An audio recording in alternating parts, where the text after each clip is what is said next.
भक्ति करने के लिए उन्हें सामने कुछ ना कुछ ऐसी दीवारें सी समझ में आती हैं कि उन्हें ये स्तोत्र पढ़ने में भी हो सकता है थोड़ी सी उनके ज्ञान में ये भावना आ जाए कि ये भी जो है स्तोत्र जो है कुछ ज्यादा अतिरेक के साथ में है, ऐसा अतिरेक संभव नहीं है या ऐसा अतिरेक होना नहीं चाहिए। अपने कमेंट्स लिख सकता है कोई भी व्यक्ति। समझ आ रहा है?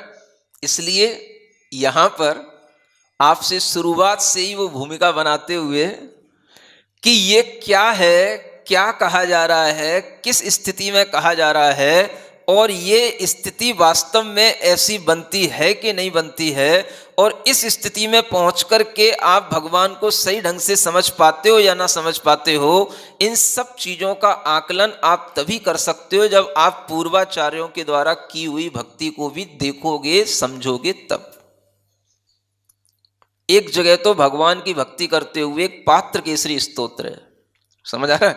क्या लिखते हैं कि हे भगवान, जो आपके सम्मुख होता है वो तो सौभाग्यवान होकर के स्वर्ग आदि को प्राप्त हो जाता है, और जो आपसे द्वेष करता है वो अपने पाप से जो है वो नरक को प्राप्त हो जाता है। तो मालूम है वो क्या लिखते हैं? आप अपने अनुकूल चलने वालों को तो स्वर्ग पहुंचा देते हो, और जो आपसे द्वेष करते हैं उन्हें आप नरक पहुंचा देते हो।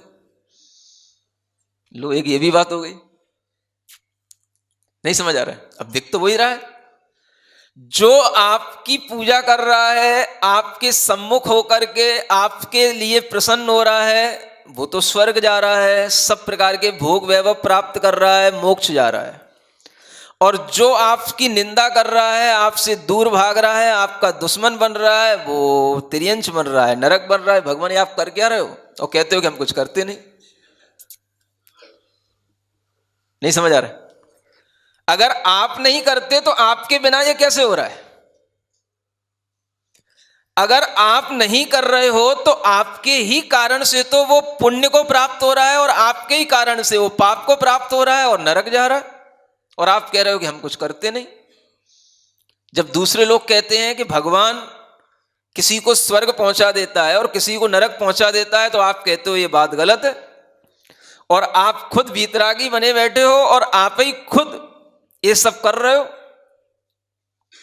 और फिर भी आप उदासीन हो। कैसे हो? दोनों के विषय में आप उदासीन हो। देखो, ये भी कहते जा रहे हैं कि हे भगवान, आप अपने सम्मुख आने वाले को तो स्वर्ग पहुंचा रहे हो, और जो आपसे द्वेष कर रहा है उसे आप नरक में भेज रहे हो, और आप बिल्कुल उदासीन बैठे हो। ये आपकी चेष्टाएं को समझ में नहीं आती। ये कब संभव है कहना? जब आप हर तरीके की स्थिति को समझ रहे हो। कर्ता कौन, कारण कौन, उपादान कौन, निमित्त कौन, किसके निमित्त से क्या हो रहा है, कौन करने वाला है, और जो निमित्त है वो निमित्त उदासीन है कि प्रेरक है। जब इस तरीके की सब प्रकार की सैद्धांतिक जितनी भी अवधारणाएं वो आपके दिमाग में क्लियर होंगी, तो फिर आप कुछ भी कह सकते हो, आपकी हर बात मान्य होगी, और वह आपकी भक्ति में सब कुछ जायज होगा। समझ आ रहा है? कभी आपने सुना ये भाव? देख लेना, एक पात्र केसरी स्तोत्र है, उसमें लिखा हुआ है। ये क्या मतलब हुआ कि भगवान की भक्ति करने से भगवान उसको नरक में, उसमें छिपति लिखा हुआ है, माने भगवान फेंक रहे हैं उसको नरक में। समझ आ रहा है? अब वो फेंक रहे हैं कि वो अपने आप फेंक रहा है, ये अलग बात है। लेकिन भगवान कैसे हैं? उदासीन हैं। भगवान का अपना उपेक्षा भाव वैसा का वैसा ही बना हुआ है, और भगवान के निमित्त से ये सब कुछ हो रहा है, तो एक बार भगवान के ऊपर भी निमित्त कर्ता का आरोप लग जाता है कि भगवान आप ही कर रहे हो, क्योंकि आपके बिना ये संभव नहीं है। नहीं समझ आया? होने को तो वो कहीं भी हो सकता था, लेकिन जिस निमित्त से हो रहा है वो निमित्त भी तो उसके लिए कर्ता बन जाता है। आपने एक कभी कहा घटना पढ़ी होगी, एक पुराण में घटना आती है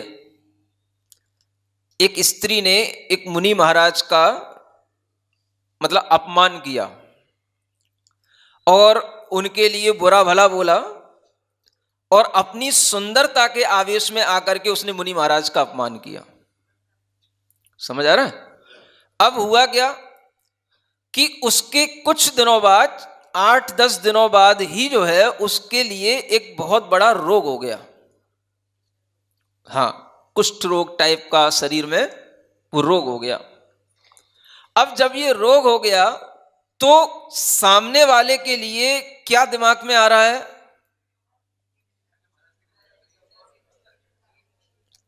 अब देखो, दोनों ही बातें दिमाग में आ सकती हैं। हमने गलत किया था, उसके फल से हमारे लिए ये जो पाप का फल है वो हमारे सामने आ रहा है। समझ आ रहा है? ये भी कहा जा सकता है। और तुमने उन मुनि महाराज के लिए ऐसा बोला था, इसलिए उन मुनि महाराज के कारण से तुम्हारी ये दुर्दशा हुई है। कारण क्या है? कारण तो मुनि महाराज ही बने ना। तो एक निमित्त कर्ता का आरोप उनके ऊपर भी लग सकता है कि अगर हम वही निंदा किसी सामान्य व्यक्ति की करते तो कुछ नहीं होता। नहीं समझ आ रहा? आप किसी भी और सामान्य व्यक्ति की, राजा की, गृहस्थ की, किसी भी और एक्टर की, हीरो की, किसी की भी निंदा कर देते तो कुछ नहीं होता। तो इतना पाप तो नहीं लगता। लेकिन एक मुनि महाराज की निंदा की तो इतना पाप कि 8 दिन के अंदर ही वो कुष्ठ रोग हो गया। इसका मतलब किसने किया? जो करने में समर्थ होगा वही तो करेगा। सामान्य व्यक्ति के पास तो कोई ताकत है ही नहीं, उसके पास तो कोई सामर्थ्य है ही नहीं कि वो उसका कुछ बदला ले पाता। जरूर मुनि महाराज ने करा है? वो तो ज्ञानी लोगों की बात हो गई। उसके जो खराब कर्म थे उसने करा, वो तो ज्ञानी पने की बात हो गई। लेकिन एक निमित्त कर्ता की बात भी तो देखो कि वो जिसके कारण से हो रहा है तो कर्ता तो वही कहलाएगा। इसमें भी ज्ञानी पना ही है, ये भी कोई अज्ञान नहीं है। नहीं समझ आ रहा है? जो कार्य जिस निमित्त से हो रहा है वो उस निमित्त से ही तो होगा। कर्म तो उसके बाद की चीज हो गई, वो तो और रिफ्लेक्ट होने के बाद होने वाली चीज हो गई। हमने अपनी बॉल कहां फेंकी, जिस स्थान पर फेंकी वो स्थान कैसा था? वो अगर वहां बालू में फेंकी वो तो वहीं धंस के रह जाएगी। अगर दीवार पे टकराई तो वो लौट करके आएगी। तो निमित्त के माध्यम से वो रिफ्लेक्शन जो रिफ्लेक्ट हो रहा है वो पहले पकड़ने की चीज है कि उस निमित्त का भी तो महत्व है कि नहीं, कि जिसके कारण से वो बॉल लौट करके नहीं आती। क्या समझ आ रहा है? तो कर्ता तो वही कहलाएगा। अगर आपने बॉल फेंकी और सामने दीवार पर टकरा करके वापस आई तो इसका मतलब क्या है? दीवार ने उस बॉल को वापस फेंका कि नहीं फेंका? तो दीवार के लिए तो कहा जाएगा। कैसी बातें कर रहे हो? दीवार ही तो उस बॉल को पुनः वापस लाने के लिए कारण बनेगी। ये तो सिद्धांत है भाई, इसीलिए तो वो निमित्त कर्ता कहलाएगा। और अगर हमने वही बॉल अगर कहीं किसी बालू में फेंकी तो वो वहीं धंस के रह गई, वो वापस लौट करके नहीं आई, क्योंकि वो निमित्त उसी तरीके का है। इसी तरीके से जो गाली, जो अपमान हमने एक सामान्य व्यक्ति का किया वो तो वहीं पर समाप्त हो गया, उसका कोई लौट करके कुछ भी रिटर्न गेन नहीं हुआ कुछ भी। लेकिन अगर हमने वही अपमान, वही गाली किसी एक प्रतिष्ठित पूज्य व्यक्ति को दी, अगर हमने मुनि महाराज या कोई भी त्यागी व्रती को दी तो वो क्या होगा? वो लौट करके आएगी और फिर किसके सिर पे लगेगी? समझ आ रहा है? तो कौन कर रहा है? वो दीवार नहीं तो वो बॉल फेंकी तो आपने थी, लेकिन उस दीवार के कारण, उस दीवार में शक्ति थी, जब तो वो बॉल लौट करके अपने ऊपर आएगी तो वो निमित्त कहलाएगा कि नहीं? ये भी तो ज्ञान की ही बात है। तो निमित्त कर्ता भी इस रूप में, निमित्त के रूप में दिखाई देता है, लेकिन ये समझने की जरूरत है कि वो निमित्त किस रूप में है। हमारा भाव ही सबसे बड़ा हमारे लिए निमित्त बन रहा है, लेकिन वह निमित्त अगर जिसके लिए प्रेरित किया जा रहा है, जिसके ऊपर वो निमित्त फेंका जा रहा है, वह अगर हमारे सामने सशक्त है तो उसका फल भी उसी रूप में होगा। समझ आ रहा है? अगर नवदा भक्ति करने से 9 प्रकार के पुण्य का बंध होता है, तो नवदा भक्ति की जगह पर 9 प्रकार का नवदा, समझ आ रहा है, अगर अभक्ति की जाए या अपमान किया जाए तो उसका भी तो फल कुछ ना कुछ होगा। आप एक तरफा क्यों देखते हो? दोनों तरफ से देखो ना। तो जब नवदा भक्ति का फल मुनि महाराज की नवदा भक्ति करने से मिलेगा, तो मुनि महाराज के ही अपमान करने से उसके अपमान का फल भी तो हमको मिलेगा। नहीं समझ आ रहा? जब भक्ति कर रहे हो फल मिल रहा है, तब तो कह रहे हो महाराज आपकी भक्ति से मिल रहा है, और जब अपमान कर रहे हो, द्वेष कर रहे हो, और वो फल कहो तो वो तो हमारे कर्म से मिल रहा है। क्यों ज्ञानी आत्मा हो? न्याय तो दोनों जगह एक जैसा ही लगेगा ना। जब आपके निमित्त से पंचाश्चर्य हो रहे हैं, समझ आ रहा है, नवदा भक्ति की आहार दिया, पंचाश्चर्य हो गए, तब तो कहते हो कि भगवान के निमित्त से पंचाश्चर्य हो गए, मुनि महाराज के निमित्त से पंचाश्चर्य हो गए। समझ आ रहा है? और जब उनकी निंदा की, अपमान किया, तो उसके बदले में हमें जो पाप मिला, तो फिर क्या कहोगे? वो भी तो उन्हीं के निमित्त से मिला, कहने की हिम्मत तो करो। उस निमित्त के बिना इतना बड़ा सशक्त पाप कैसे हो सकता था? तो कहीं ना कहीं ये निमित्त कर्ता भी अपने आप में बहुत बड़ा बलवान होता है। समझ आ रहा है? जिस नमोकार मंत्र की आराधना से आप एक बार भी पढ़ने से स्वर्ग जा सकते हो, उसी नमोकार मंत्र पर एक बार अगर पानी में भी पैर रख दिया, पानी पे भी लिख करके पैर रख दिया, तो चक्रवर्ती होकर के भी नरक चला जाता है। किसके कारण से? पानी के कारण से। निमित्त तो देखो, जहां कुछ निमित्त नहीं भी हो, अगर आपने पानी में भी लिख दिया और लिख करके ये सोच करके ये पानी में भी लिखा हुआ है, दिख नहीं रहा है, फिर भी आपने उस पर जानबूझ करके पैर रख दिया, तो भी वो क्या हो गया? वो भी वो पाप के लिए कारण हो गया। और एक वह है कि जिसको सुनने में समझने में नहीं आता। एक बकरे को नमोकार मंत्र सुना दिया चारुदत्त ने, समझ आ रहा है? बकरे को, और वो मर करके सौधर्म स्वर्ग में देव हो गया। और वहां जाकर के वो देखता है कि मैं यहां देवता कैसे बन गया, तो उसने देखा अपने अवधि ज्ञान से, अरे मुझे इस चारुदत्त सेठ ने नमोकार मंत्र सुनाया था। तो वो चारुदत्त सेठ जो है वो मुनि महाराज के पास में उस समय बैठा था। तो वो देव आता है, तो वो देव आकर के पहले चारुदत्त को प्रणाम करता है, चारुदत्त के पैर छूता है। अब वो सामने मुनि महाराज बैठे हैं, तो वो चारुदत्त कहता, भाई तू क्या कर रहे है? ये सामने मुनि महाराज बैठे हैं, पहले इनको नमस्कार कर, इनको प्रणाम कर। दूसरे लोग और भी बैठे हैं, तो वो भी कहने लगे, भाई गुरु ये नहीं है, गुरु ये है। तो मालूम देव क्या बोलता है? मेरे गुरु तो ये चारुदत्ती है, जिसके कारण से मैं बकरे की पर्याय से स्वर्ग में देव बना, इसलिए मैं पहले इनके चरण छूंगा, क्योंकि इनने मुझे इस पर्याय से उद्धार किया। समझ आ रहा? तो निमित्त तो जैसा होगा उसी के लिए नमस्कार किया जाएगा। निमित्त जो होगा वही मान्य होगा। जिस निमित्त से जो कार्य होगा, वही निमित्त जो है उस कार्य के लिए कारण बनेगा।